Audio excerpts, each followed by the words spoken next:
চলে রে আমার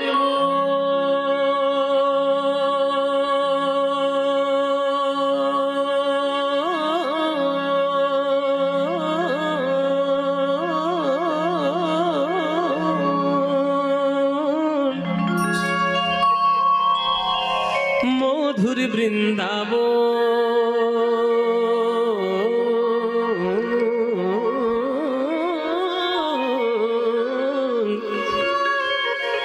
যমুনা পুলিলে যেথা মধুর বৃন্দাবন চলে চলে রে আমার মধুর বৃন্দাবন যমুনা পুলিলে যেথা মধুর বৃন্দাবন নিতাই গৌর প্রেমানন্দে হরি হরি চলে রে আমার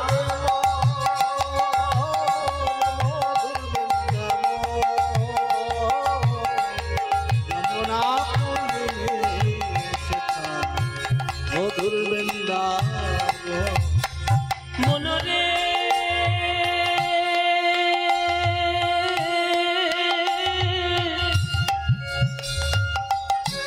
ওরে মনরে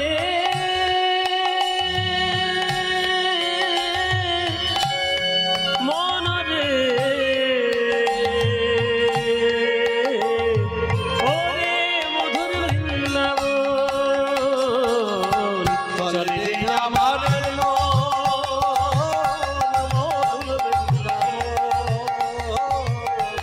যমুনা পুলিলে মধুর বৃন্দাবন চলে রে আমার মধুর বৃন্দাবন যমুনা পুলিলে মধুর বৃন্দাবন সেই বৃন্দাবনে গিয়ে কি দেখবে তোমরা কি পাবে সে থায়ে যাবি প্রেম কুড়াবি সে থায়ে যাবি প্রেম কুড়াবি আরে রাধা কৃষ্ণের দেখতে পাবি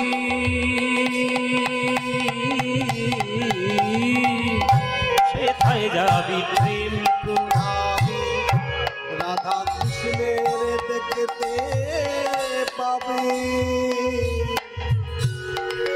আপনারা যারা তীর্থে যাবেন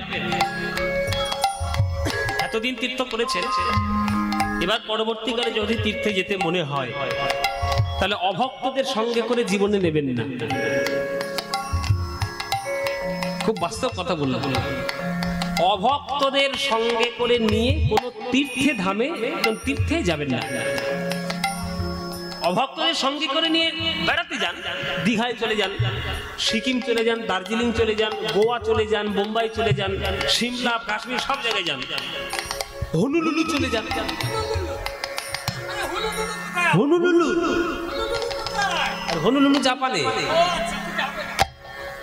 যেখানে খুশি যান কিন্তু অভক্তদের সঙ্গে করে নিয়ে তীর্থে যাবেন না এই কথা আমি বলছি কেন বর্তমানে আমরা যে উচ্ছৃঙ্খলটা হয়ে পড়েছি এই যে কত খারাপ জিনিস আপনারা বুঝতে পারছেন না স্বাধীনতার নাম করে যে উচ্ছৃঙ্খলতা আমাদের জীবনে প্রকাশ পাচ্ছে এটা কখনো উন্নতির পরিচায়ক নয় হাতে একটা মোবাইল রয়েছে আর তীর্থধামে গিয়ে আপনি ব্লগ বানাচ্ছেন রিল বানাচ্ছেন আশ্রমের তীর্থের পবিত্রতাকে আপনি নষ্ট করছেন আপনার কোনো ক্ষমতা নেই কোনো অধিকার নেই তীর্থের পবিত্রতাকে নষ্ট করা কেননা তীর্থধামটা সাধকদের সাধন ভূমি বড় বড় ঋষি মুনিরা ওইখানে গিয়ে সাধনা করেছে ওটা তোমার সেলফি তোলার জায়গা নয় ওটা তোমার ব্লগ বানানো রিল বানানোর জায়গা নয় ওই জঘন্য নাচ নেচে ওই রিল বানিয়ে অসভ্যতামি করে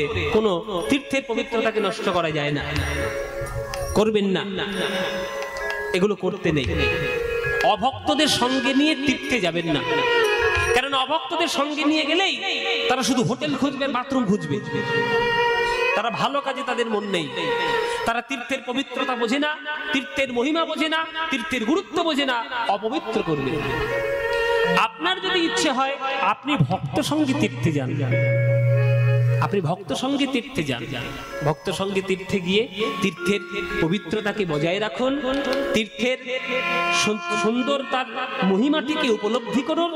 আর বৃন্দাবনে যদি যেতে চান, বৃন্দাবনে পা দিয়েই ধুলোটা নিয়ে আগে একটু গায়ে মেখে দেখুন, কেননা রাধা গোবিন্দের চরণ ধুলা এখনো ওই বৃন্দাবনের ধুলোর মধ্যে মাখানো রয়েছে।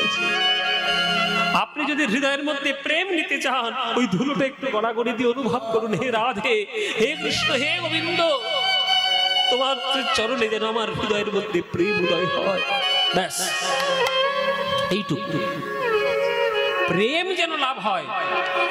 স্ট্যাটাস মেনটেন করার জন্য তীর্থ করবেন না, ভক্তি অর্জন করার জন্য তীর্থ করুন। সেথায় যাবি প্রেম কুরাবি, নিজা মারে সারে নিজা নিদা নিদা বাদা মাপা নিদা বামা রেগা পা, সেথা যাবি প্রেম কুড়াবি, পাসা নিজা দা নিদা মাদা বাদা মাদা পা গাপা মাপা রে মাগা মাগা রে নিদা পা মারে মারে পা মারে সারে নিজা নে নিজা দাদা নি পানি ধানি বাদা মাপা গামা পা গামা পা গামা পা। সেথা যাবি প্রেম কুড়াবি, আর রাধা কৃষ্ণের দেখতে পাবি, সেথায় যাবি প্রেম কুড়াবি, রাধা কৃষ্ণের দেখতে পাবি। মায়েরা কদম তলায় রুদ্ধনি, কদম তলায় দাঁড়াইয়ে আছে,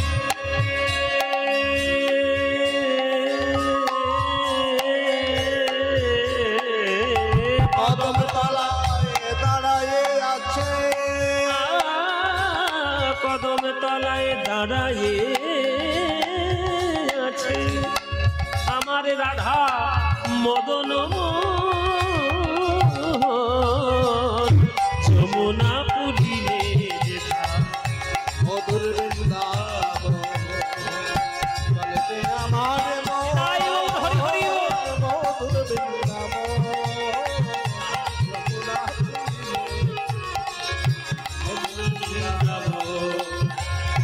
চলেতে আমার মন, মধুর বৃন্দাবন, যমুনা পুরিলে যেথা মধুর বৃন্দাবন, মনরে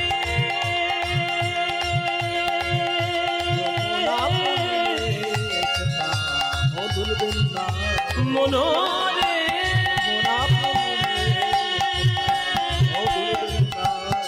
ওরে মনরে বৃন্দাবন বৃন্দাবন বৃন্দাবন বৃন্দাবন বৃন্দাবন বৃন্দাবন বৃন্দাবন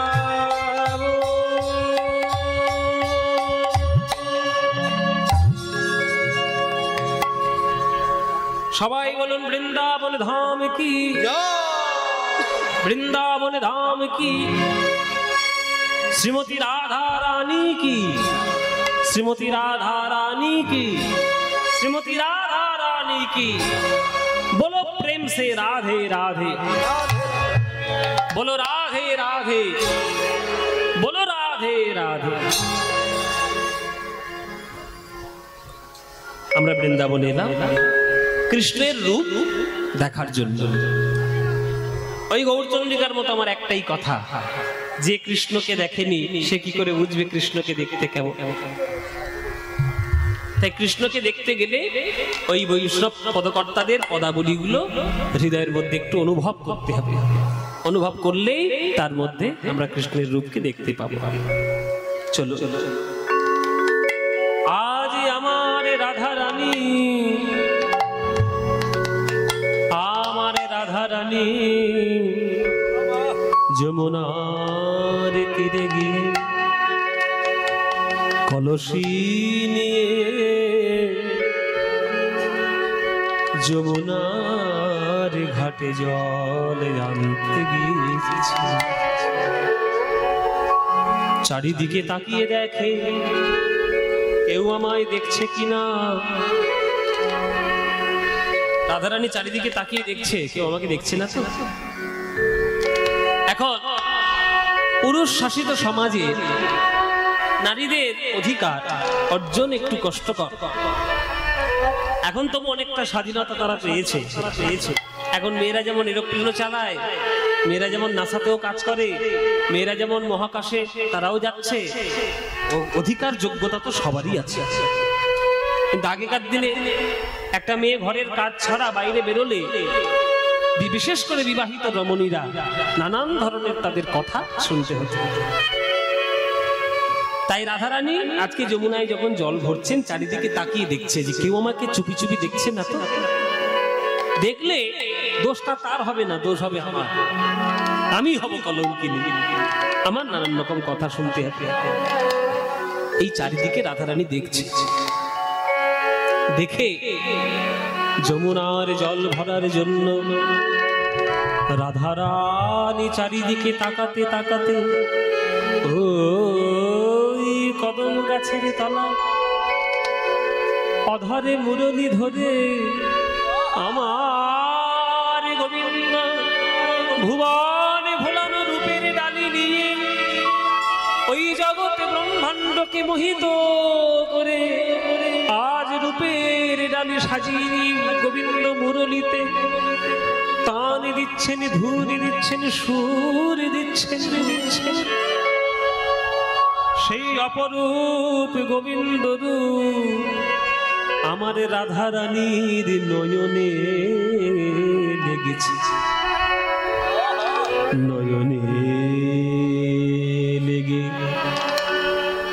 নয়নে লেগে কলসি আমার যমুনার জলে ভেসে গেছে। আস্তে ও মায়েরা, কোন জিনিস হারিয়ে যায় অজান্তে কখন? কোন জিনিস হারিয়ে যায় কখন? যখন তার থেকে আরো ভালো দামি জিনিস পাওয়া হয়ে যায় তখন। খুব ভালো করে বুঝি না, যখন ক্ষমতা ছিল না তখন হাতে অষ্টধাতুর আংটি পরতাম, যখন রূপোর আংটি কেনার ক্ষমতা হলো তখন অষ্টধাতুর আংটি চলে গেল, রূপোর আংটি এলো। এখন আর হাতে রূপোর আংটি নেই, এখন সোনার আংটি এসছে। কেননা সোনাটা রূপোর থেকে অনেক দামি। আবার সোনাও কিছুদিন পর থাকবে না, প্ল্যাটিনাম আসবে, কেননা প্ল্যাটিনামটা সোনার থেকে আরো দামি। তাহলে দামি জিনিস আসছে বলে কম দামি বস্তুটা হারিয়ে যাচ্ছে। রাধারানী যে কলসিটা নিয়ে যমুনার জলে গেছিল সেটা কিন্তু সোনার কলসি। তাহলে একটা সোনার কলসি হারিয়ে গেল যমুনার জলে, তাহলে ভাবতে হবে যে তার থেকে আরো দামি বস্তু রাধারানীর হৃদয়ে জুড়ে পেয়ে গেছেন, তাই রাধারানীর সোনার কলসি হারিয়েছে। তাহলে কি পেয়েছেন রাধারানী? বাড়িতে যখন ফিরে এসেছে সোনার কলসি হারিয়ে, তখন শাশুড়ি কি ছেড়ে কথা কইবে? কি গো বৌমারা, শাশুড়ি ছেড়ে কথা কইবে? এই যে বৌমা, কুল ঘাতিনি কুলটা কোথাকা, সোনার কলসি হারিয়ে ফেলেছে। হ্যাঁ, আমার কি জমিদারি খুলে বসেছে? আমরা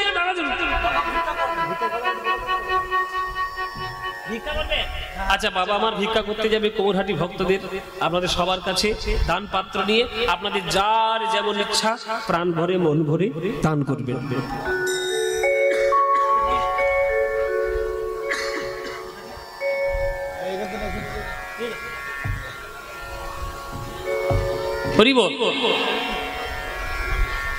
তো দামি জিনিস হারিয়ে গিয়েছে, তাই জন্য শাশুড়ি কথা শোনাচ্ছে। এই যে বৌমা, আমরা কি জমিদারি খুলে বসেছি এখানে? রাজার ছেলেমেয়েরা সোনার কলসি হারিয়ে গিয়েছে, অপয়া টাকা, নানান ধরনের গালিগালাজ শাশুড়ি জটিলা শুরু করেছে। ললিতা বিশাখা ছুটে এসে বলছে, মা আমাদের রাধারানী তো রাজার মেয়ে, ওই রকম গালিগালাজ শুনতে অভ্যস্ত নয়, কি হয়েছে আমাদেরকে বলবো? জটিলা বলছে, বলবো না, সোনার কলসি হারিয়ে দিয়েছি যমুনার জলের মধ্যে। কি এমন পেয়েছে যমুনার জলে? মন প্রাণ একেবারে উদাস হয়ে বসে আছে। কি হয়েছে? তখন ললিতা বিশাখা বলছে, শুনুন মা, রাধারানী সোনার কলসি হারিয়েছে তো আমরা খুঁজে দেখি পাই কিনা, যদি পাওয়া যায় ভালো, যদি না পাওয়া যায়, রাধারানীর বাবা হচ্ছে বৃষভানু, বৃষভানু রাজার কাছ থেকে বলে কয়ে আপনার জন্য 10খানা সোনার কলসি এনে হাজির করে দেবে। কেননা রাধারানীর যা গায়ের ওজন, ওই ওজন অনুপাতে প্রত্যেক দিন বৃষভানু রাজা সোনা দান করে। হ্যাঁ, তা 10খানা সোনার কলসি দেওয়া কোনো ব্যাপার নয়। একটা কলসি হারিয়েছে, আমরা 10খানা সোনার কলসি দেব। কিন্তু রাধারানীকে এইভাবে আমি কথা কু কথা বলবেন না। চলে গেল জটিলা। এবার ললিতা বিশাখাসে ধরেছি, বল রাধে, শাশুড়িকে ফাঁকি দিতে পারবি, আমাদেরকে ফাঁকি দিতে পারবি না তুই। সোনার কলসি হারিয়ে গেছে মানে সোনার কলসির থেকে অনেক বেশি দামি জিনিস যমুনার ঘাটে তুই পেয়েছিস। বল কি পেয়েছিস? ললিতা রে বিশাখা রে, যে ভুবন ভোলানো রূপের ঢালি, আমি যমুনার ঘাটে গিয়ে আমি হৃদয়ের মধ্যে পশরা সারিয়ে নিয়ে এসেছি।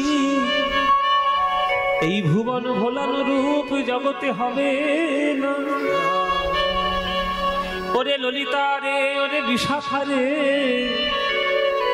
আমি যমুনার ঘাটে জল ভরতে গিয়ে ভুবন ভোলানো শ্যাম সুন্দর দর্শন করে আমি আমার নয়ন সাগর ঘুরিয়ে নিয়ে এসেছি।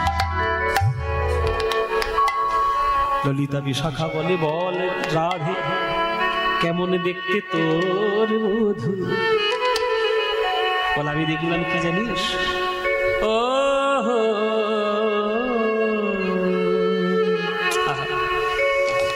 এইখানে একটা পদাবলী আমার খুব প্রিয়, আমি এই জন্য আপনাদের আগেই বলেছি যে আপনাদের মুর্শিদাবাদ জেলার কীর্তন শ্রোতা খুব ভালো। আর এই মুর্শিদাবাদ জেলায় বড় বড় কীর্তনিয়া তখনকার দিনে ছিলেন, এখনো হয়তো হাতে গোনা কয়েকজন রয়েছে। কিন্তু বর্তমান কীর্তন জগৎ আগেকার থেকে তো একটু আলাদা হয়ে গেছে, সবকিছুর পরিবর্তন হয়েছে, তাদেরও পরিবর্তন হয়েছে। কিন্তু যেটা বাংলার কীর্তনের গোড়া, সেটা হচ্ছে বাংলার কীর্তনের পদাবলী। আর সেই পদাবলীর রসধারা এই মুর্শিদাবাদ জেলায় প্রবলভাবে ছিল। মুর্শিদাবাদ বহুকাল ধরে অনেক কিছুতেই অনেক জায়গায় শ্রেষ্ঠ হয়ে আছে। কীর্তনের দিক দিয়ে যেমন মুর্শিদাবাদ একটা শ্রেষ্ঠ জায়গা নিয়ে আছে, তেমন এখন আধুনিক গানের জন্য একজন মুর্শিদাবাদ থেকেই শ্রেষ্ঠ হয়ে আছে। কি গো, আপনাদের মুর্শিদাবাদ ছেলে সারা বিশ্ব এখন আলো করছে, আমার খুব ভাল লাগে ছেলেটাকে। আমি দাদা বলি, আমরা সম্পর্কে দাদা বলি, হয়তো তার সঙ্গে আলাপ নেই, কথার পরিচয় নেই, কিন্তু গান খুব ভালোবাসে। তা না আপনারা সবাই জানেন অরিজিৎ সিং আপনাদের মুর্শিদাবাদ জিয়াগঞ্জের ছেলে, এখন মুর্শিদাবাদ জেলার নাম চারিদিকে গৌরব করে ঘুরে যাচ্ছে সারা বিশ্বে। তা কিছু না কিছু দিক দিয়ে শ্রেষ্ঠ। হ্যাঁ, যেমন গোলাপ খাস আমের জন্য বিখ্যাত, হাজারদুয়ারির জন্য বিখ্যাত, আমাদের বর্তমান অরিজিৎ সিং এর জন্য বিখ্যাত, আবার কীর্তনের শ্রোতাদের জন্য বিখ্যাত। ওই জন্য এই সব গান এই মুর্শিদাবাদ জেলাতেই বেশি লোক শোনে। তার মধ্যে একটা গান আমি একটু শোনাচ্ছি আপনাদের।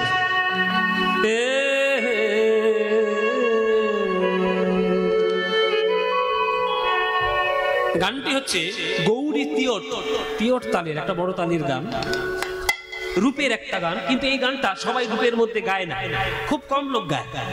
সবাই ওই এই যে কি জানো শারদ মুখে যে মুখের বর্ণনা, অমুখ মন্ডল যদি শারদ শোনা, কিন্তু এই গানটি সবাই শুনতে চায় না বা সবাই করেও না। কিন্তু এই গানটি আমি শিখেছিলাম আমার কীর্তন গুরুর কাছে, কিন্তু শুনেছিলাম প্রথমে এই মুর্শিদাবাদ জেলার একজন বিখ্যাত গায়ক ছিলেন, যার নাম যামিনী মুখোপাধ্যায় মহাশয়। যামিনী মুখার্জির শিষ্য, তার নাম হচ্ছে নীলমণি দাস। তার কাছে শুনেছিলাম, কিন্তু তার কাছে শেখা হয়নি। শিখেছি আমার গুরুর কাছে, কীর্তন গুরু যিনি আমার সুমন ভট্টাচার্য, তিনি আমার কীর্তনের গুরু, তার কাছে গানটি শিখেছি। গৌরী তিয়ট তালে একটা বড় বিলম্বিত তালের গান আমাদের শোনায়।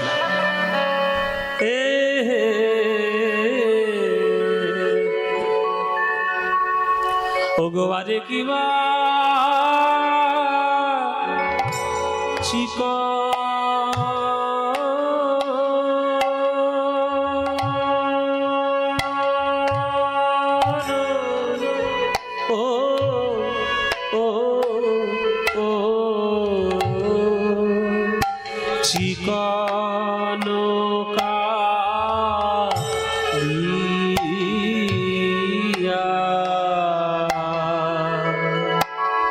কালিয়ার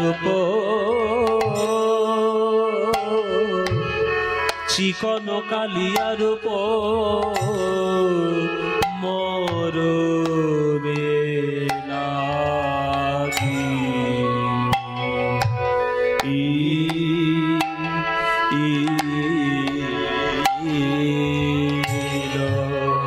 ও আরে কি ওগো আরে কিবা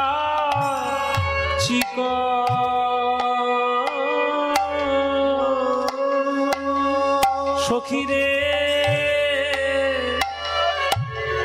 তারা বুঝি ভালো করে, তারা বুঝি ভালো করে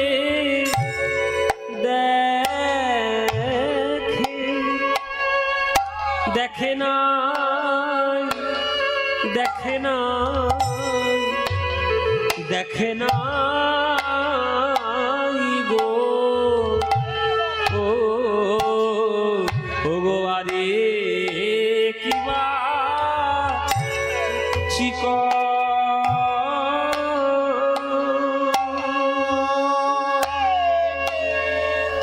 সখীরে তারা বুঝি ভালো করে, তারা বুঝি ভালো করে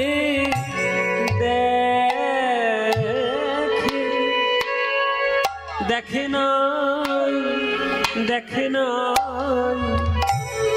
দেখে না, তারা দেখে না গো, কারা দেখে না? ও গো যারা কৃষ্ণ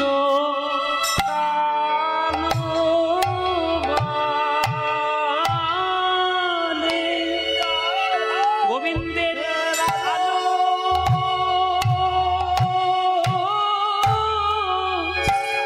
ও গো আলো করা রূপ যারা, যারা কালো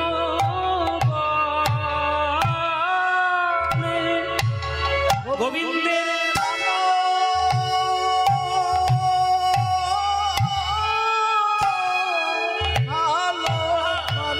আলো করা রূপ যারা, যারা কালো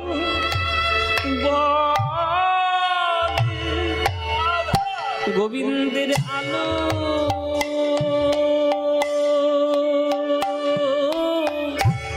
ও গো আলো করা রূপ যারা, যারা কারো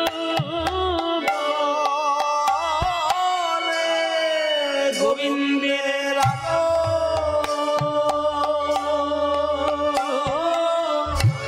ও গো আলো করা রূপ যারা কালো গোবিন্দের আলো,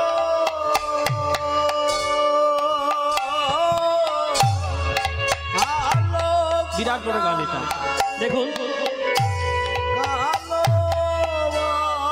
6 4 4 দেখুন, দেখুন 1 2 3 4 5 6 7 8 9 10 11 12 13 14 আলো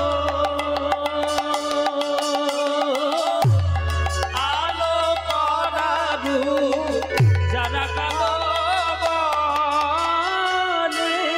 গোবিন্দের আলো, আলো করা রূপ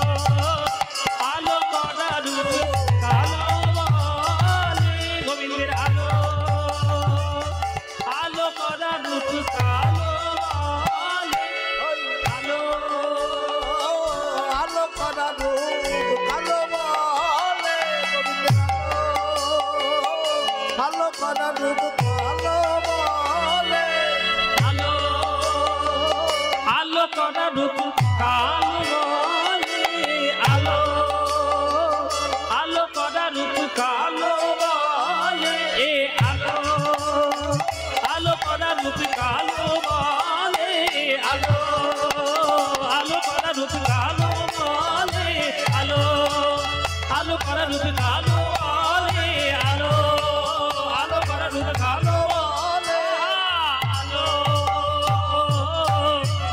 আলো করা রূপ কালো বলে আলো আলো করা রূপ কালো বলে আলো আলো করা রূপ কালো বলে আলো আলো করা রূপ কালো বলে গোবিন্দের ভালো করে দেখে না আরে কিবা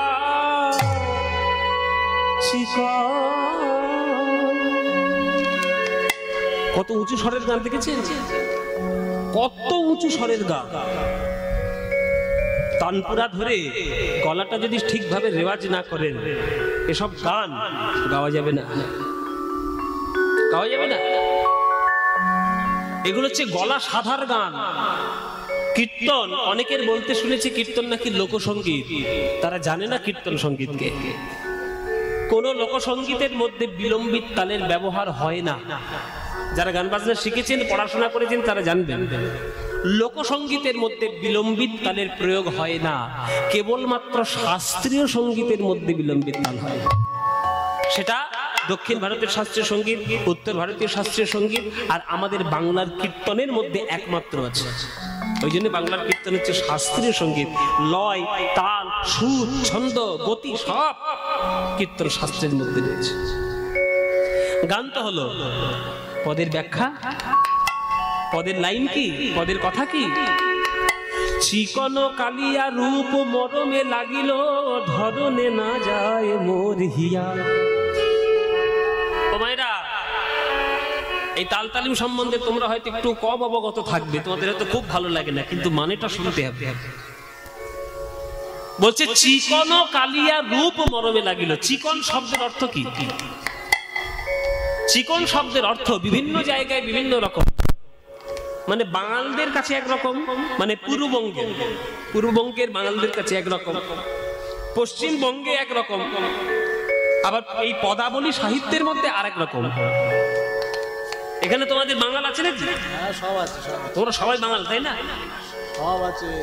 এখন আমরা বাঙাল ঘটি বলে আমাদের নিজেদের মধ্যে নিজেরাই ভেদাভেদ শুরু করেছি, কিন্তু আগেকার দিনে সব বাঙাল ঘটি ঘটি কিচ্ছু ছিল না, বাঙালি ছিল। গোটা বাংলা মিলে সব বাঙালি। এই ইংরেজরা এই সর্বনাশটা করেছে, একটা তার ঘিরে দিয়েছে 1905 সালে, বঙ্গভঙ্গ করে বাংলাটাকে আলাদা করে দিয়ে ওপার বাংলা এপার বাংলা, পূর্ববঙ্গ পশ্চিমবঙ্গ সব সর্বনাশ ওরা করেছে। দেখুন চিকন শব্দের অর্থ, চিকন শব্দের অর্থ পূর্ববঙ্গে ফর্সা। পূর্ববঙ্গে বাঙালিদের কাছে চিকন শব্দের অর্থ হচ্ছে ফর্সা। আমাদের পশ্চিমবঙ্গে চিকন শব্দের অর্থ কোথাও কোথাও সরু। দেখবেন অনেক মেয়েরা গিয়ে দোকানে চায় আমাকে চিকন পাড়ের শাড়ি দাও। চিকন শব্দের অর্থ সরু, কিন্তু আমরা পদাবলী সাহিত্যে যে চিকন শব্দটা পেয়েছি বা পাচ্ছি, যেটা গাইছি, এই চিকন শব্দটার অর্থ হচ্ছে মসৃণ। তাহলে মসৃণ কালো রূপ, চিকন ও কালিয়া রূপ, কালিয়া মানে কালো, তাহলে চিকন মানে মসৃণ, তাহলে মসৃণ কালো রূপ। ও মায়েরা, তোমাদের মুখের দিকে তাকিয়ে তো সাদা কাউকে দেখতে পাচ্ছি না, বেশিরভাগ কালোই দেখতে পাচ্ছি। এর জন্য কিছু উল্টো পাল্টা ভাববেন না। আমরা মনে করি যে গায়ের রংটা সাদা হলে বোধহয় খুব ভালো দেখতে হয়, এটা সম্পূর্ণ ভুল কথা, সম্পূর্ণ ভুল কথা। গায়ের রং সাদা হলেই তাকে দেখতে ভালো হয় না। এমন কিছু কিছু মেয়ে আছে না কালো, তার দিকে তাকালে আপনার চোখ ফিরাতে পারবেন না। বিশ্ব সুন্দরী আছে, বিশ্ব সুন্দরী প্রতিযোগিতা হয় প্রত্যেক বছর, তোমরা জানো কিনা জানি না। মিস ওয়ার্ল্ড বলে একটা প্রতিযোগিতা হয়, তাতে কিছু কিছু মেয়েরা বিশ্ব সুন্দরী হয়েছে যারা নাইজেরিয়া, মানে নাইজেরিয়া থাকে, আফ্রিকার নাইজেরিয়া, একদম নিকষ কালো, কয়লা বোধহয় তার থেকে ফর্সা, ওরা এত কালো। কিন্তু বিশ্ব সুন্দরী কি করে হলো কালো? কিন্তু সে কালো রূপের মধ্যেও তার যে একটা ঝলক রয়েছে, মসৃণতা, তার জন্য সে বিশ্ব সুন্দরী। দেখবেন আমাদের ভারতবর্ষে কয়েকটা নায়িকা রয়েছে, তারাও বিশ্ব সুন্দরী হয়েছে। বিপাশা বাসু বলে একজন নায়িকা রয়েছে, প্রিয়াঙ্কা চোপড়া বলে একজন, দেখবেন কারণ কালো, ফর্সা নয়, কিন্তু সুন্দর দেখতে, ওই জন্যই তারা বিশ্ব সুন্দরী। ফর্সা মানে যে সুন্দর তা নয়। এবার জগতের সব থেকে বড় কালো কে? সব থেকে সুন্দর কালো কে? কৃষ্ণ। কৃষ্ণের কালো রূপ, ওই মসৃণ কালো রূপ যদি বজ্রাঘাতের মতো কারোর হৃদয় আঘাতে প্রবেশ করে, আর কি তার জগতের অন্য কোনো রূপের দিকে তাকাতে ইচ্ছে করবে বাবা? একটা কথা জেনে রাখবেন, রবীন্দ্রনাথ ঠাকুর বলেছেন, অন্ধকারের উৎস হতে উৎসারিত আলো। কালো আছে বলেই আলো এসছে, অন্ধকার না থাকলে আলো আসতো না। অন্ধকার আছে বলেই জগৎটা হয়েছে। তাই কৃষ্ণের রূপও কালো, আর শাক্ত সমাজে কালীর রূপও কালো। আমরা হিন্দু শাস্ত্রে, আমরা সনাতন শাস্ত্রে বিভিন্ন গল্প দিয়ে পড়েছি, কিন্তু সায়েন্স এটা প্রত্যেকটাই বিজ্ঞান। আমরা যাকে আদর্শ করে ডাকছি তিনি কালো, আর বিশ্ব ব্রহ্মাণ্ড সৃষ্টি হয়েছে একটা ব্ল্যাক হোল থেকে, যাকে কৃষ্ণ গহ্বর বলে। এগুলো সায়েন্সের ব্যাপার, এগুলো পড়তে হয়, এগুলো জানতে হয়। বিজ্ঞানীদের অনেকেরই ধারণা যে ব্ল্যাক হোল থেকে আমাদের সমস্ত কিছু, এই জগৎ আমাদের সৃষ্টি হয়েছে। ব্ল্যাক হোল বিরাট বড় হোল, ওইখান থেকে সমস্ত গ্রহ নক্ষত্রের ছটা বেরিয়েছে। তাই সেইগুলোকে আদর্শ করার জন্য, কালো রংটাকে আদর্শ করার জন্য আমরা শাক্ত সমাজে কালীর রূপও দিয়েছি কালো, আমাদের বৈষ্ণব সমাজে কৃষ্ণের রূপও দিয়েছি কালো। হ্যাঁ, এই চিকন কালিয়া রূপ মরমে লাগিল, ধরনে না যায় মরিয়া। আমি সেই থেকে ধৈর্য ধরতে পারছি না, সেই থেকে আমি আমার মনে কিচ্ছু পাচ্ছি না, শুধু কৃষ্ণের কালো রূপ পাচ্ছি, মনে আমার দাগ কেটেছে। তখন ললিতা বিশাখা বলছে, সেই কৃষ্ণকে দেখতে কেমন? বলে, আমার কৃষ্ণকে দেখতে কেমন? আমার কৃষ্ণের বদনের দিকে যদি একবার তাকাস না, আর জগতে কিছু খুঁজে পাবি না রে। বলে, কিরকম? বলে, দেখ, কত চাঁদনী মারিয়া বধূর মুখখানি মাঝি আছে গো, কত চাঁদনী মারিয়া বধূর মুখখানি মাঝি আছে গো, কত চাঁদনী মারিয়া বধূর মুখখানি মাঝি আছে গো, কত চাঁদনী মারিয়া বধূর মুখখানি মাঝি আছে গো, না জানি তাই কত সুধা দিয়া, কত সুধা দিয়া, ও কি আহারে, না জানি তাই কত সুধা দিয়া, কত সুধা দিয়া। আগেকার দিনের মেয়েদের ধারণা ছিল, আগেকার দিনের লোকেদের ধারণা ছিল, সমগ্র জগতের এই চাঁদ হচ্ছে একটা অমৃতের রসগোল্লা। ও মায়েরা, রসগোল্লাকে চিপে ধরলে কি বেরোবে? রস। কি বেরোবে? রস। রসগোল্লা খান তো? দেখছেন কে হ্যাঁ করছে? বিয়ে বাড়ি খেতে যায় 50টা রসগোল্লা খাওয়ার জন্য। রসগোল্লা খা,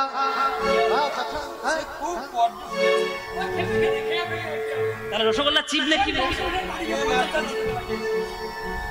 চিপে রসগোল্লা চিপে ধরলে কি বেরোবে? রস। আগেকার দিনে লোকেদের ধারণা ছিল, চাঁদকে যদি চিপে ধরা যায় তাহলে চাঁদ থেকে অমৃতের বিন্দু পড়বে। আর রাধারানী বলছেন, জগতে যত চাঁদ আছে সব চাঁদকে নিংড়ে নিয়ে তার অমৃত বিন্দু দিয়ে যেন আমার গোবিন্দের মুখমণ্ডলটি মার্জনা করা হয়েছে, মাজা হয়েছে, তাই এত অপরূপ গোবিন্দের মুখমণ্ডল লাগছে।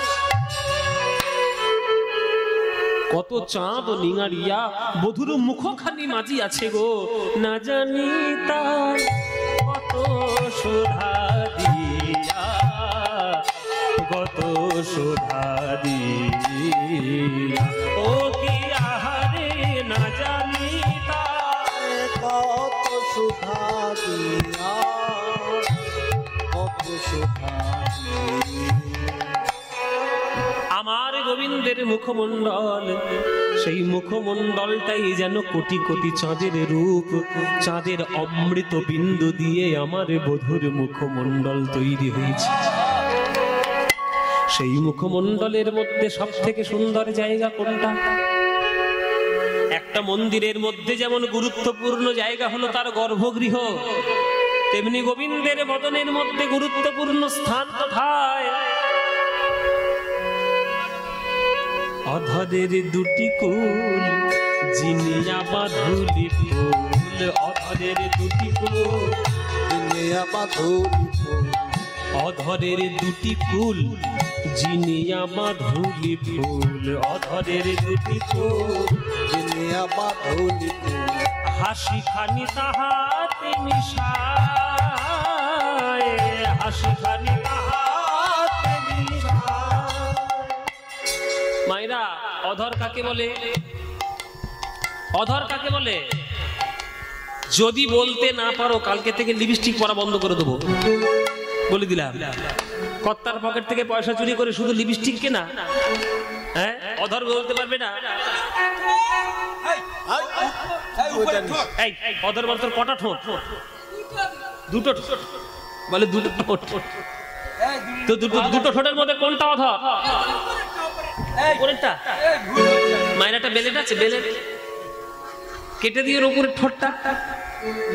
ও মায়েরা শুনে নাও, আমাদের যে ঠোঁটের যে দুটো পাপড়ি, এই উপরের পাপড়িটার নাম হচ্ছে ওষ্ঠ, আর নিচের ঠোঁটটার নাম হচ্ছে অধর।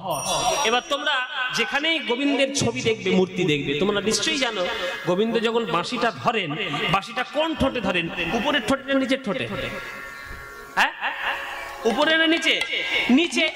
তাহলে নিচের ঠোঁটে যখন বাঁশিটা ধরে, তাহলে নিচের ঠোঁটটাই সব থেকে গুরুত্বপূর্ণ জায়গা।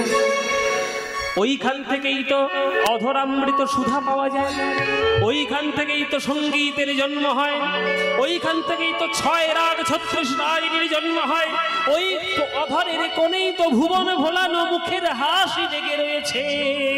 তাই বদনের মধ্যে সব থেকে সুন্দর জায়গা হলো অধরের দুটি কুল জিনিয়া বাঁধুলি ফুল, অধরের দুটি কুল জিনিয়া বাঁধুলি ফুল, হাসি খানি তাহাতে মিশায়, হাসি খানি তাহাতে মিশায়, হাসি খানি তাহাতে মিশায়, হাসি খানি তাহাতে মিশায়। হরি বল, হরি বল, হরি বল। সুরটা যে কি মজা, কি আনন্দ এই সুর। আপনারা শুনে কি মজা পাচ্ছেন আমি জানি না, কিন্তু গেয়ে আমরা যা মজা পাই, এই মজা আমি কোথাও বলতে পারবো না। অধরের দুটি কুল জিনিয়া বাঁধুলি ফুল, হাসি খানি তাহাতে মিশায়, হাসি খানি তাহাতে মিশায়। ওই নবীন মেঘের পরে বিজরি প্রকাশ করে, নবীন মেঘের পরে বিজরি প্রকাশ করে, নবীন মেঘের পরে বিজরি প্রকাশ করে, নবীন মেঘের পরে বিজরি প্রকাশ করে। জাতিকুল মজাইল তাই, জাতিকুল মজাইল তাই, আমার জাতিকুল মজাইল তাই, জাতিকুল মজাইল মায়েরা। এই যে গোবিন্দের অধরামৃত মানে গোবিন্দের ঠোঁট, মাঝে মাঝে তিনি যখন মুচকি হাসছেন, ওই ঠোঁটের মাঝখান থেকে দাঁতের শোভাটা দেখা যাচ্ছে। আকাশের ভেতর থেকে, মেঘের ভেতর থেকে যেমন বিদ্যুৎ উঠলে যেমন ঝকঝক ঝকঝক করে ওঠে, তেমনি গোবিন্দের মুখের মাঝখান থেকে যখন ওই দাঁত, মুক্তের মতো দাঁত, উজ্জ্বল দাঁত যখন হাসির সময় বেরিয়ে আসছে, যেন মনে হচ্ছে মেঘের থেকে বিদ্যুতের ছটা এসে ভক্তদের হৃদয়কে আলোকিত করছে। নবীন মেঘের পরে বিজরি প্রকাশ করে, নবীন মেঘের পরে বিজরি প্রকাশ করে। জাতিকুল মজাইল তাই, জাতিকুল মজাইল তাই, জাতিকুল মজাইল তাই, জাতিকুল ভুরু যুগ সন্ধান কামেরও কামানবান, ভুরু যুগ সন্ধান কামেরও কামানবান, ভুরু যুগ সন্ধান কামেরও কামানবান, ভুরু যুগ সন্ধান কামেরও কামানবান। হিঙ্গুলে মণ্ডিত দুটি আখি, হিঙ্গুলে মণ্ডিত, হিঙ্গুলে মণ্ডিত দুটি আখি রে। মন্দিত দুটি আঁখি। তোমাদের এদিকে শীতকালে কাঁধে তুলোর বস্তা নিয়ে বিহারীরা লেপ তৈরি করতে আসে? হ্যাঁ বাবা আসে। আরে এখন ব্ল্যাঙ্কেট এখন আবার আসে, এখন তো সব ব্ল্যাঙ্কেট হয়ে গেছে, তবু আসে। হ্যাঁ আমাদের ছোটবেলায় দেখতাম, আর আমরা পিছনে পিছনে দৌড়াতাম, কাঁধে বিরাট বড় তুলের বস্তা, হাতে একটা মুগুরের মতো যন্ত্র থাকে, আর দেখবেন ওই ধনুকটা ওই তুলোর মধ্যে তুলোগুলো দিয়ে হ্যাঁ মারে না, মারে না। তুলো ধোনা, ওই জন্যে আমাদের বাংলায় একটা কথা আছে যে তুলো ধোনা করে ছাড়বো, তুলো ধোনা এমন মারবো তুলো ধোনা করে ছাড়বো, মানে তুলোকে ধোনা, ওই জন্যে ওইটাকে বলা হয় ধুনান। আর ধুনান শব্দের পদাবলীর মাঝে মাঝে অর্থ হয় ধনুক। গোবিন্দের ভুরুটা এই পার থেকে শুরু হয়ে এই পার পর্যন্ত শেষ হয়েছে, এমন ভাবে দেখতে হয়েছে দূর থেকে দেখে মনে হচ্ছে যেন কামদেবতার ধনুক, এত গভীর ভুরু গোবিন্দের, কামদেবতার ধনুক। ললিতা বিশাখা বলছে হ্যাঁ রে রাধে, ধনুক যখন আছে তাহলে বান নিশ্চয়ই থাকবে, বান কোথায়? রাধারানী বলছে বান তো ঠিক তার তলায়। তাহলে ভুরুর তলায় কি আছে মায়েরা? ভুরুর তলায় কি আছে? ভুরুর তলায় নাক আছে? ভুরুর তলায় কি আছে? ভুরুর তলায় চোখ আছে। এই চোখ দুটো হচ্ছে গোবিন্দের সাংঘাতিক ধরনের বাণ। হিঙ্গুলে মণ্ডিত দুটি আঁখি, হিঙ্গুলে মণ্ডিত দুটি আঁখি রে, হিঙ্গুলে মণ্ডিত দুটি আঁখি। ওই অরুণ নয়ন কোণে চাইয়া ছিল আমা পানে, অরুণ নয়ন কোণে চাইয়া ছিল আমা পানে, অরুণ নয়ন কোণে চাইয়া ছিল আমা পানে, অরুণ নয়ন কোলে চাইয়া ছিল আমার। সেই হইতে শ্যাম রূপ দেখি, সেই হইতে শ্যাম রূপ দেখি, সেই হইতে শ্যাম রূপ দেখি, সেই হইতে শ্যামের রূপ। একটা বান আছে, সেই বানটার নাম হচ্ছে শেল, সেই বানটার নাম হচ্ছে শেল। শেল বানটা কিরকম মায়েরা দেখে নাও, এই দেখো আমার আঙুলের দিকে দেখো, এইরকম বান দেখুন, এইরকম মানে মুখটা ছুঁচলো আর ছুঁচের নিচে এরকম বড়শির মতো বাঁকা। এবার এটার উপকারিতা কি? বলে বাবা বানের আবার উপকারিতা, মারলেই মরে যাবো, আবার উপকারিতা, মানে যারা মারবে তাদের ক্ষেত্রে উপকারিতা, যুদ্ধের জন্য উপকারিতা। এই বানটা, এই তীরটা যদি কারোর বুকের মধ্যে ফুটে যায়, ঢুকে যায়, ঢুকে তো যাবে, কিন্তু আর আপনি টেনে বের করতে পারবেন না। কেন? ওই যে বড়শির মতো বাঁকা, ওই বাঁকাটা ওই মাংসপিণ্ডের মধ্যে আটকে যাবে। এবার যদি আপনি টেনে হিজড়ে বার করতে যান, পুরো হৃৎপিণ্ড ছিঁড়ে বেরোবে, ছিঁড়ে বেরোবে, ওর আর কোনো বাঁচানোর উপায় নেই। গোবিন্দের নয়নরূপী বানটা হলো এই শেলের মতো। হরি বল বাবা, গোবিন্দের নয়নরূপী বান হলো শেলের মতো, হৃদয়ের মধ্যে প্রবেশ তো করে যাবে, কিন্তু হৃদয় থেকে চিরকালের মধ্যে কোনোদিন আর বেরোবে না। ওই চিরকাল নয়নের বান যন্ত্রণা আপনাকে বুদ্ধ হতে হবে। অরুণ নয়ন কোণে চাইয়া ছিল আমা পানে, সেই হইতে শ্যামরূপ দেখি, সেই হইতে শ্যামরূপ দেখি, সেই হইতে শ্যামরূপ দেখি, আমি সেই হইতে শ্যামের রূপ দেখি, সেই হইতে শ্যামের রূপ সেই হইতে শ্যামরূপ দেখি। ওরে ললিতা সখীরে আমার সবই গেল, সখীরে আমার সবই গেল, সখীরে আমার সবই গেল, আমার সবই ওই কৃষ্ণ রূপে নয়নে দিয়ে, সখীরে আমার সবই গেল, রূপে নয়ন দিয়ে সত্যি আমার সবই গেল, ওই কৃষ্ণ রূপে নয়ন দিয়ে জাতি কুলমান গৌরব ধৈর্য, রূপে নয়ন দিয়ে কৃষ্ণলাল ধৈর্য, কৃষ্ণরূপে নয়ন দিয়ে সত্যি আমার সবই গেল। আমি সেই হইতে শ্যাম রূপ দেখি, সেই হইতে শ্যাম রূপ দেখি, সেই হইতে শ্যামে রূপ দেখি, সেই হইতে বলছি আচ্ছা ঠিক আছে রাধে, একটা কথা তোর বলা, এই অন্যদিকে কি যত আমার অত্যাচার ওর উপর দেখেছেন তো, সব অত্যাচার মরবে আমার হাতে। হ্যাঁ মনে হচ্ছে তাই, এই বর্ষায় মরবে। ওর ভাগ্যে লেখাছে আমার হাতেই মরবে, এই বর্ষাকালেই বোধহয় মরবে। আচ্ছা ও মায়েরা, রাধারানীকে ললিতা বিশাখা বলছে আচ্ছা রাধে তুই আমাদের একটা কথা বল, নায়িকার যতগুলো গুণ থাকার দরকার সকল গুণ তোর মধ্যে বর্তমান। তুই পড়াশোনা জানিস, আঁকা জানিস, নাচ জানিস, গান জানিস, রূপে তোর মতো কেউ নাই, গুণে তোর মতো কেউ নাই, তুই ধৈর্যশীলা, তোর কথাবার্তা ভালো, তোর ব্যবহার ভালো, সকল কিছু নায়িকার গুণ তোর মধ্যে বর্তমান। তাহলে তুই এত বড় একটা নায়িকার গুণমণি হয়ে, তুই নায়িকার শিরোমণি হয়ে একটা রাখাল ছেলের প্রেমে পড়ে গেলি, তোর লজ্জাও করলো না?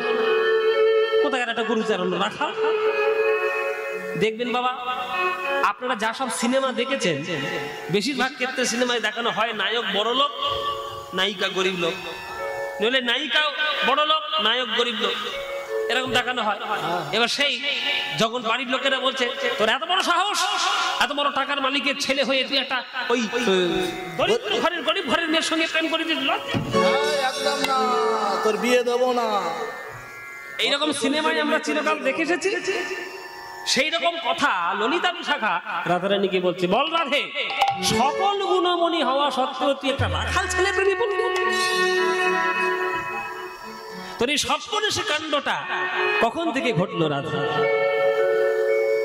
তখন রাধারানী বলছে, ললিতারে, প্রেম যখন করেছি, ভালোবাসায় যখন পড়েছি, আর গোবিন্দ প্রেমে যখন মুজেছি, আর তো ফিরে আসার রাস্তা নাই, কি করে ফিরবো? তাই পড়েছি যখন ভালো করেই ডুবে মরি, এই ফিরে আসার রাস্তা তো নাই রাধে। ওরে ললিতা রে, ওরে বিশাখা রে, আমার এই সর্বনেশে কাণ্ডটা কখন থেকে ঘটলো জানিস?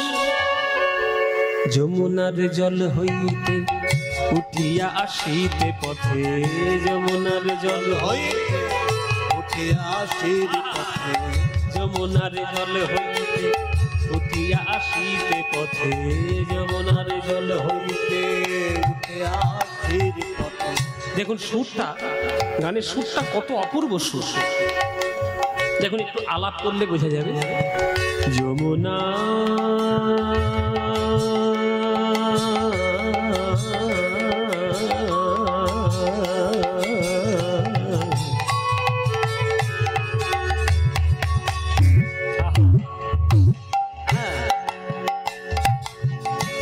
যমুনা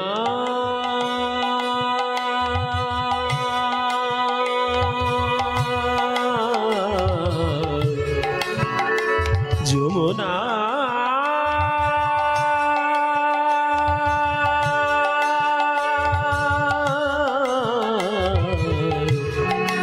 যমুনা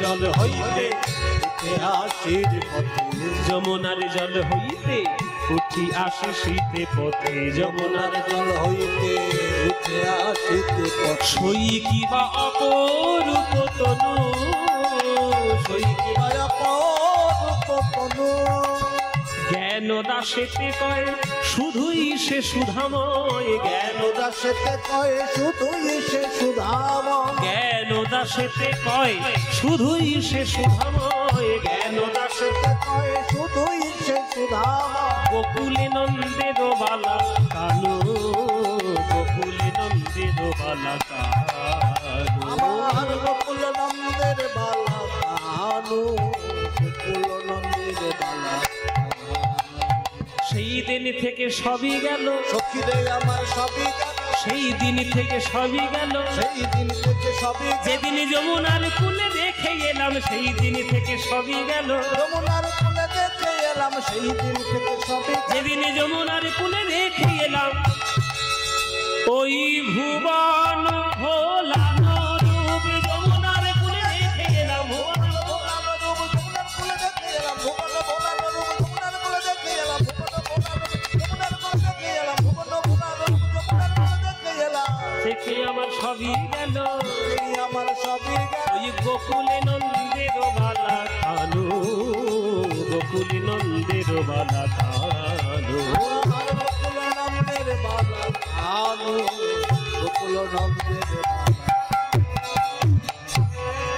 আপনাদেরকে বিয়ের সময় এ হয় তত্ত্ব পাঠায় হ্যাঁ তত পারে তো বিয়ের তত্ত্ব পাঠায় বাবা সে তত্ত্বে সন্দেশের পুতুল পাঠায় না প্রজাপতি হাঁস পুতুল এসব পাঠায় না বেদে হ্যাঁ বর্ব ওইটা মেন ও মায়ের সন্দেশের পুতুল ভেঙে কোনোদিন খেয়ে দেখেছো বলে বাবা যার বিয়ে সে খুব বেশি মারবে তাদের তত্ত্বের বর্ব ভেঙে খাবো যখন যখন বিয়েটি হয়ে যাবে তখন সন্দেশের পুতুল ভেঙে খেয়ে দেখবেন পাটা খাবেন সেটাও মিষ্টি মাথাটা খাবেন সেটাও মিষ্টি হাতটা খাবেন সেটাও মিষ্টি ওই সন্দেশের পুতুল যেটাই খুবলে খুবলে খাবেন সব মিষ্টি হ্যাঁ? কেন বলে বাবা পুরোটাই তো সন্দেশ দিয়েই তৈরি তো সে তো মিষ্টি হবেই মাথাটা কি তৈরি মিষ্টি দিয়ে হবে আর পাটা কি গোবর দিয়ে তৈরি হবে সব তো সন্দেশ তাহলে পুরোটাই যখন আপনি খাবেন দেখবেন পুরোটাই মিষ্টি পুরোটাই সন্দেশ তেমনি গোবিন্দের আপনি যে দিকটাই তাকাবেন যে রূপের দিকেই আপনি মগ্ন হবেন সে চোখের দিকে হোক সে মুখের দিকে হোক ঠোঁটের দিকে হোক হাতের দিকে হোক পায়ের দিকে হোক মাথার দিকে যা তাকাবেন সব দিক দিয়ে কি বেরোবে সুধারস ঝরে পড়বে শুধুই সুধা শুধুই সুধা শুধুই সুধা তাই জ্ঞানদাস পদকর্তা জ্ঞানদাস বলছেন জ্ঞানদাস এতে কয় শুধুই সে সুধাময় গোকুলে নন্দের আলাকানু আর কিছু নয় আর কিছু নয় শুধুই সুধামাগা গোবিন্দ তনু। তাই তো গোবিন্দের উদ্দেশ্যে বিল্লমঙ্গল ঠাকুর বলেছিলেন মধুরং মধুরং বপুরস্য বিভো মধুরং মধুরং বপুরস্য বিভো মধুরং মধুরং বপুরস্য বিভোর মধুরং মধুরং বপুরস্য বিভো বিল্লমঙ্গলের লেখা কথাটা লক্ষ্য করুন মধুরং মধুরং বপুরস্য বিভোর মধুরং মধুরং বপুরস্য বিভো মধুরং মধুরং বদনং মধুরং বদনং মধুরম বদনং মধুরম মধুরং মধুরং বদনং মধুরং মধুরং বদনং মধুরম মধুগন্ধি মৃদু স্মিতমেতদহো মধুগন্ধি মৃদু মধুগন্ধি মৃদু স্মিতমেতদহো মধুগন্ধি মধুরং মধুরং মধুরং মধুরং মধুরং মধুরং হৃদয় হরি হরি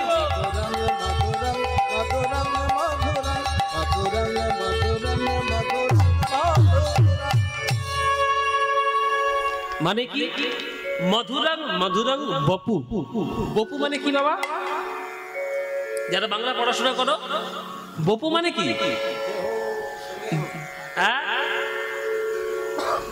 এরা বাংলা টাংলা পড়ে না বোধ হয়, সব হিন্দি পড়তে শুরু করেছে। বপু মানে কি? বপু মানে দেহ, শরীর, কায়া, তনু। বপু একটা প্রতিশব্দ। বপু মানে দেহ, কলেবর। এই বপু গোবিন্দের ক্ষেত্রে দেখুন বিল্বমঙ্গল দুবার বলছে মধুরং মধুরং বপু।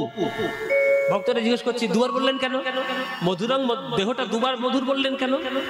বিল্বমঙ্গল ঠাকুর বলছে যার নামেই এত মধু, ঘরে থাকতে দেয় না, টেনে টেনে কীর্তনের আসরে নিয়ে আসে, তার দেহটাকে বর্ণনা করার সময় একবারও মধু বললে কি মনের স্বাদ মেটে গো? তাই দুবার মধু। আর সেই দেহর মধ্যে সব থেকে সুন্দর জায়গা কোনটা? মুখ। তাই মধুরং মধুরং বদনং মধুরং। বদনটা বর্ণনা করার সময় তিনবার মধু। আর সেই মধুর মুখের মধ্যে সব থেকে সুন্দর জায়গা কোনটা? বলে ওই অধর। তাই অধর সুধাটা মধু মৃদু স্মিতমেত, যেখান থেকে সুন্দর মিষ্টি মুখের মধু হাসি পাওয়া যায়, ওই মধুর মিষ্টি হাসিটা ওই জন্যে অধরকে বর্ণনা করার সময় বিল্বমঙ্গল ঠাকুর মধুরং মধুরং মধুরং মধুরং চারবার মধু।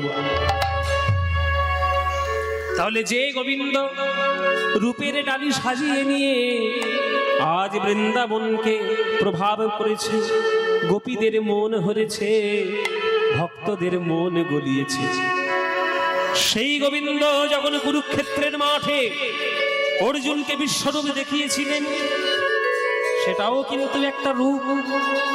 ও মায়েরা, গোবিন্দ যখন মাটি খেয়েছিল, যশোদা বলল মুখ খোল, তখন মুখের মধ্যে কি দেখেছিল? বিশ্ব ব্রহ্মাণ্ড। মা যশোমতী তো বাৎসল্যময়ী, গোবিন্দের মুখের মধ্যে ব্রহ্মাণ্ড দেখে ভয় পেয়ে গেল।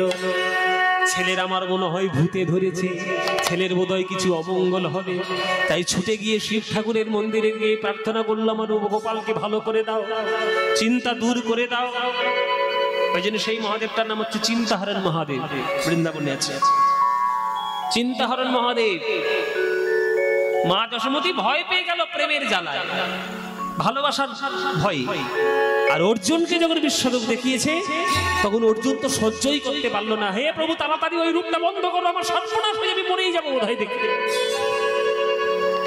কেননা গোবিন্দের যে বিশ্বরূপটা, ওটা অর্জুন সহ্যই করতে পারেনি, চোখে দেখতেই পারেনি। বিরাট বড় রূপ, সমগ্র বিশ্ব ব্রহ্মাণ্ড গোবিন্দের অঙ্গে। তাহলে একই গোবিন্দ, একই কৃষ্ণ বৃন্দাবনে প্রেমের রূপ দেখান, কুরুক্ষেত্রের মাঠে বিশ্বরূপ দেখান। আপনি যতই বলুন এই জগৎটা তার হাতের খেলা। তার রোমকূপ থেকে কোটি কোটি ব্রহ্মাণ্ড জন্ম হচ্ছে, কে কোথায় লয় পাবে, কে কোথায় সৃষ্টি হবে, কেউ জানে না। ওই জন্যই তো কাজী নজরুল ইসলাম গান লিখেছিলেন, খেলিছ এ বিশ্ব লয়ে বিরাট শিশু। শুনেছেন না গানটি? শুনেছেন তো? হ্যাঁ, খেলিছ এ বিশ্ব লয়ে, গাইব? শুনেছেন তো? আবার গাইব? এই গানগুলো কি করবে, জ্বালায় জ্বালায় চলে যাচ্ছে। হ্যাঁ হ্যাঁ, একখানা হয়ে গেছে, দুখানাই পড়েছে। নজরুল ইসলাম বললেন কি, খেলিছ এ বিশ্ব লয়ে বিরাট শিশু, আন মনে খেলিছ এ বিশ্ব লয়ে বিরাট শিশু, আন মনে খেলিছ। প্রলয় সৃষ্টি তব পুতুল খেলা, প্রলয় সৃষ্টি তব পুতুল খেলায়, নিরজনে প্রভু নিরজনে খেলিছ এ বিশ্ব লয়ে বিরাট শিশু আলো মনে খেলিছ শূন্যে মহা আকাশে তুমি মগ্ন লীলা বিলাসে শূন্যে মহা আকাশে তুমি মগ্ন লীলা বিলাসে ভাঙিছ গড়িছ নীতি ক্ষণে ক্ষণে ভাঙিছ গড়িছ নীতি ক্ষণে ক্ষণে নিরজনে প্রভু নিরজনে কেঁদেছ এ বিশ্বলয়ে বিরাট শিশু আলো মনে কেঁদেছ তারকার বিশোষী খেলো না তব হে উদাসী পড়িয়া আছে রাঙা পায়ের কাছে রাশি রাশি। এরম গান আর কোথাও পাবে? বাংলা ছাড়া এই গান আর কোথাও পাবে? বাঙালিরা এখনো বুঝতে পারছে না তাদের বাংলায় কি আছে। বাঙালিরা নিজেদের সর্বনাশ নিজেরাই করছে। এখনো পর্যন্ত যদি হুঁশ না ফেরে তাহলে এই জাতিটা থাকবে না, আত্মবিস্মৃত জাতি হয়ে যাবে।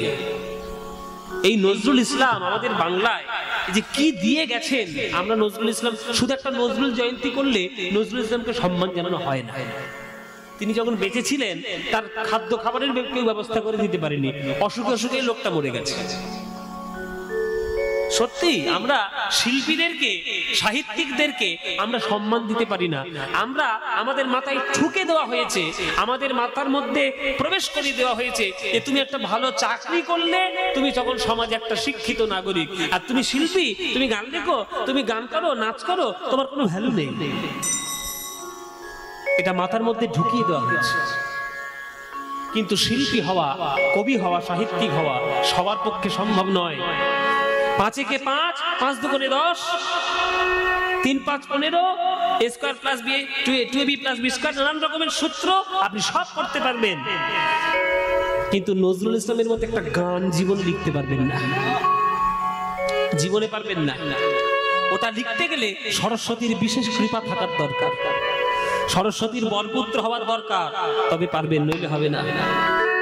তারকার বিশোষী খেলো না তব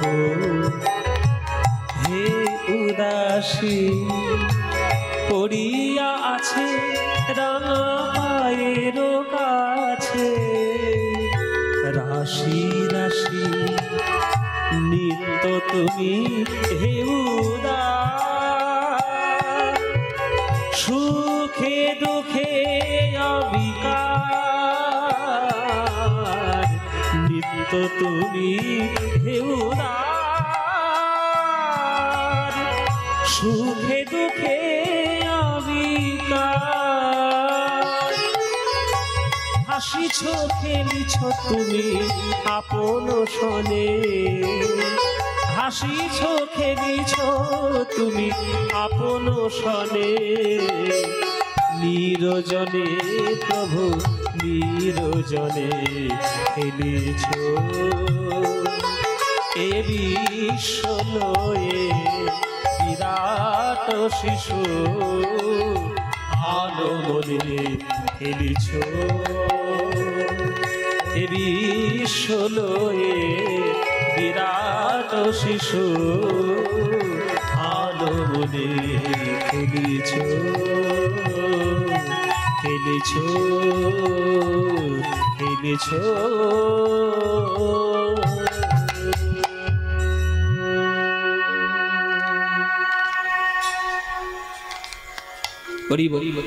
নজরুল ইসলামের চরণে প্রণাম জানাবেন সবাই, সবাই প্রণাম জানাবেন নজরুল ইসলামের চরণে। নজরুল ইসলাম আমাদের বাংলায় কি দিয়েছেন, তার জীবনীটা পড়বেন, তার রচনাগুলোকে পড়বেন, তবে জানতে পারবেন। নজরুল ইসলাম তার নাম ধরে তাকে বিচার করবেন না, তিনি ইসলাম না তার নাম নজরুল না তার নাম কাজী, এসব নিয়ে বিচার করবেন না। চণ্ডীদাস ঠাকুর একটা সার কথা বলে দিয়ে গেছে, চণ্ডীদাস ঠাকুর, যে শোনো রে মানুষ ভাই, সবার উপরে মানুষ সত্য, তাহার উপরে না। আপনি আগে মানুষই হতে পারলেন না, আপনার দাড়ি রেখেও লাভ নেই, আপনার মাথায় শিখা রেখেও লাভ নেই, কপালে তিলক দিয়েও লাভ নেই, টুপি পরেও লাভ নেই। আগে মানুষ হন, মানুষ হন, মনুষ্যত্ব আপনি আগে ধারণ করুন, তারপরে আপনি ও জাত নিয়ে কথা বলতে আসবেন। পৃথিবীতে একটাই জাত আছে, সেটা মানুষ জাত। না হিন্দু, না মুসলিম, না বৌদ্ধ, না খ্রিস্টান, না যেসব কিচ্ছু নেই। সবগুলো হয়েছে আমাদের স্বার্থ সিদ্ধি করার জন্য, আর কিচ্ছু না, সব স্বার্থ সিদ্ধি। নিজেদের দল পাকাবো, নিজেদের দল পাকিয়ে অজগৎ অশান্তি করব, এই হচ্ছে মূল উদ্দেশ্য। মানুষের মধ্যে এরকম ভেদাভেদ কখনো হতেই পারে না, কোনোদিন ছিল না, এখনো নেই। তাই নজরুল ইসলাম তার একটা উজ্জ্বলতম প্রমাণ। নজরুল ইসলাম গোবিন্দ আমার মাধবী লতার কুঞ্জ থেকে ওই রাধা রাধা বলে বাঁশি বাজিয়ে দিয়েছে। তখন রাধারানী বলে, ললিতা রে বিশাখা রে, যে গোবিন্দের রূপে পাগল হয়েছি, সে দেখ ওই কুঞ্জের মধ্যে থেকে রাধা বলে আমার নামে বাঁশি বাজাচ্ছে। ওরে তোরা বাজে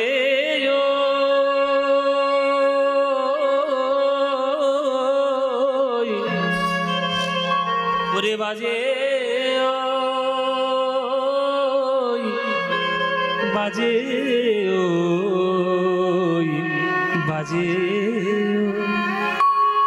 শোনো রে শোন, মোহন মুরলী কুঞ্জে বাজে, ওই মোহন মুরলী কুঞ্জে বাজে, মোহন মুরলী কুঞ্জে বাজে, ওই মোহন মুরলী কুঞ্জে বাজে, বাজে ওই বাজে ওই উলুধ্বনি বাজে, ওই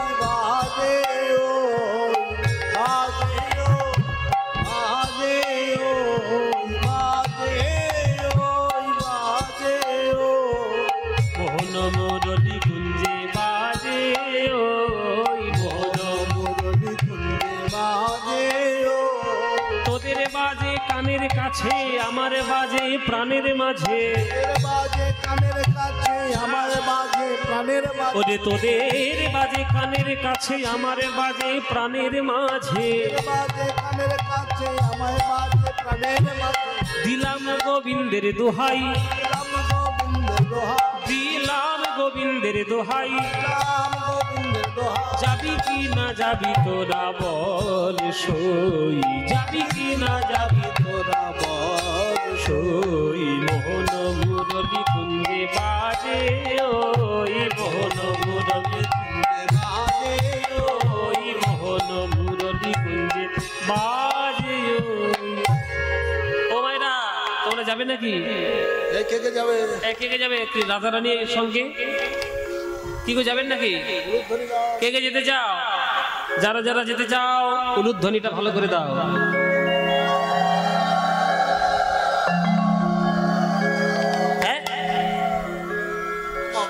সবাই দিল মনে হচ্ছে? হ্যাঁ সবাই যাবে। সবাই দিল? এত টাকার ভাড়া আমি দিতে পারবো না বলে দিলাম। এতগুলো লোক আমি কি করে নিয়ে যাবো? এই তুই যাবি? তুই যাবি? বাবা দুপুর দুটো থেকে বসে আছে যাবে বলে। এই নাথে, তুই গোবিন্দ দর্শনে যাবি তো? বলে হ্যাঁ যাবো। বলে তুই যাবি তো? চল। বলে তাহলে চল চল। যেই ঘরের বাইরে পা দিয়েছে ললিতা বলছে থাম, সব কাজে খালি হুড়হুড়ি, সেজে গুজে যাবি না? তুই একটা রাধারানী, নায়িকার শিরোমণি। রাধারানী বলছে ললিতা রে, সাজানোর পিছনে বেশি যদি সময় দিয়ে দিই তাহলে গোবিন্দের ওই মধুর বংশীধ্বনি শুনতে পাবো না। আমাকে সাজাবি, সাজা, তোরা ভালো করে সাজা। হ্যাঁ ভালো করে সাজা, অল্পের মধ্যে কি করে সাজাতে হয় সেটাই সাজা। ওই বংশীরব পশিল কানে, রাধার চিতে না ধই রজ মানে। হরিবল হরিবল। বংশী রব পছিল কানে, পিতে না দই রজ মানে। ওমেনি উঠিলা রসবতী রে, তোরা কে যাবি আমার সঙ্গে, ওই বিপিন বিহার রঙ্গে। কে যাবি আমার সঙ্গে বিপিন বিহার রঙ্গে, কে যাবি আমার সঙ্গে বিপিন বিহার। ওরে ভেটিবারে গোকুলের পতি রে, ভেটিবারে গোকুলের পতি। পরে ললিতা বলে ওগো রাধে, তোমায় সাজাইব মন সাধে। ললিতা বলে ও রাধে সাজাইব মন সাধে। একলা যাইবা কেন ধনি, আরে আমরা তোমার সঙ্গে যাব, আর সখীগণের সঙ্গে লব। আমরা তোমার সঙ্গে যাব, সখী জনের সঙ্গে লাভ। যেতে হবে তাহা মোরা জানি, আজ রাইকে সাজাইছে ভালো। দেখো লবঙ্গ মালতির মালে, রাইকে সাজাইতে ভালো লবঙ্গ মালতি মালে। চন্দনের বিন্দু দিলা ভালে রে, চন্দনের বিন্দু দিলা ভালে। আর চন্দনের বিন্দু দিলা ভালে রে, চন্দনের বিন্দু দিলা। আর উপরে উপরে বিরক্ত করছে তো, উপরে সিন্দুরা বিন্দু, দেখে মনে হয় রবি কোলে যেন ইন্দু। পরে সিন্দুর বিন্দু রবি কোলে যেন ইন্দু।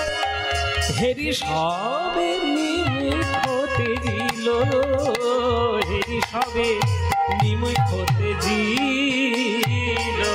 হেরি সবে নিমিকতে দিল গো, হেরি সবে নিমিকতে দিল। মায়েরা রাধারানীর গলায় দিলে একটা মালতী ফুলের মালা, কপালে দিলে একটা চন্দনের ফোঁটা, তার উপরে দিল সিঁদুরের ফোঁটা। সিঁদুরটা দেখে মনে হচ্ছে যেন সূর্য, চন্দনটা দেখে মনে হচ্ছে যেন চাঁদ। রাধারানীর কপাল যদি আকাশ হয়, আকাশে সূর্য যেন চাঁদকে কোলে করে নিয়ে যেন রাধারানীর কপালে উদয় হয়েছে। রাধারানীর কপালে সূর্য চাঁদ একত্রিত হয়েছে, দেখে মনে হয় যোগে লেগেছে রে, যোগে লেগেছে রে, যোগে লেগেছে রে, যোগে লেগেছে রে। ওই রাই কপালে পুষ্পবন্তের যোগে লেগেছে রে, আই কপালে পুষ্পবন্তের যোগে লেগেছে রে, আই কপালে পুষ্পবন্তের যোগে লেগেছে রে, আই কপালে পুষ্পবন্তের যোগে লেগেছে রে। ওই শোভার বলিহারি রাই যোগে লেগেছে রে, আর বলিহারি গাই যোগে লেগেছে রে। ওই সূর্য আর চন্দ্রের শোভার বলিহারি রাই, সূর্য চন্দ্রের শোভার বলি। হারি যাই সূর্য আর চন্দ্রের তোমার বলি হারি যাই, সূর্য আর চন্দ্রের তোমার বলি হারি যাই, সূর্য আর চন্দ্রের তোমার বলি হারি যাই, সূর্য আর চন্দ্রের যোগে লেগেছে রে। উপরে সিন্দুর বিন্দু, রবি কোলে যেন ইন্দু।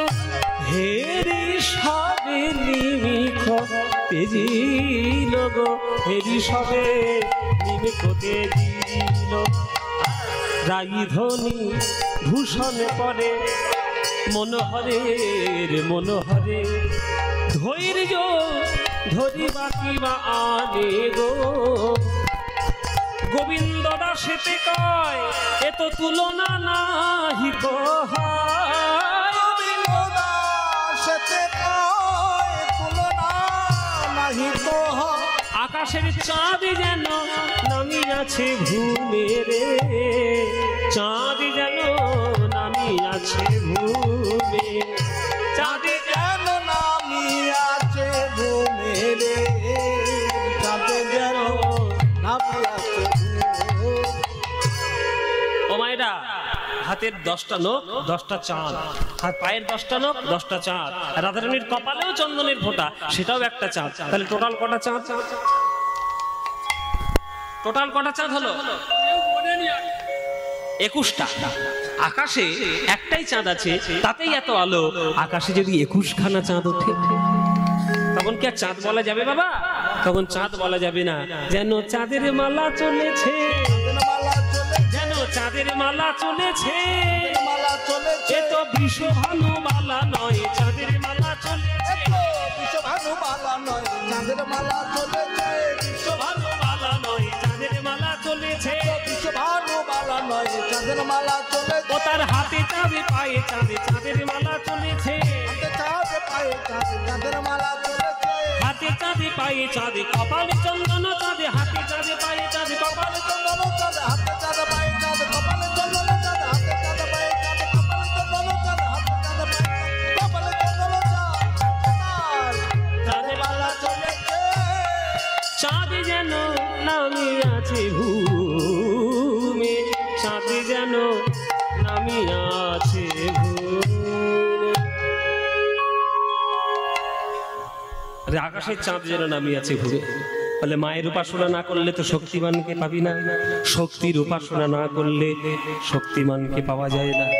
এই চল আমরা আজকে আমরা সবাই মিলে মাকে একবারে ডেকে যাই, কেননা এর পরেই তো হবে রাসলীলা। রাসলীলায় কাত্যায়নের ব্রত করে মায়ের পুজো না করলে, মায়ের কৃপা লাভ না হলে গোবিন্দ দর্শন হয় না। এই যে যারা কালী আর কৃষ্ণকে নিয়ে বিভেদ করে, তারা জীবনে ভাগবত পড়েছিল? জীবনে ভাগবত পড়েনি। কালী আর কৃষ্ণ বিভেদ। আরে তোমরা কি গোপীদের থেকেও বিরাট বড় ভক্ত নাকি? গোপীরা কৃষ্ণকে পাওয়ার জন্য 1 মাস ধরে কাত্যায়নী ব্রত করেছিল বৃন্দাবনে। আর তুমি সামান্য একটা বৈষ্ণব হয়ে, সামান্য একটা সাধারণ মানুষ হয়ে তুমি গোপীদেরকে তুলনা করছো নিজের সঙ্গে, তুমি কালী কৃষ্ণ বিভেদ করছো। এত বড় সাহস! কালী কৃষ্ণ আলাদা করা যায় না। শক্তিমানকে পেতে গেলে শক্তির উপাসনা করতেই হবে। তাই মাকে আমরা একটু ডেকে নেব। কর্তৃপক্ষদের একটু ইচ্ছে ছিল যে আপনি একটু চণ্ডী পাঠ করে একটা শ্যামা সঙ্গীত শোনাবেন। এই সুযোগ যখন পেয়েছি, একটু শ্যামা সঙ্গীত, একটু চণ্ডী পাঠ। সবাই মিলে একটু হাত জোড় করে বসুন।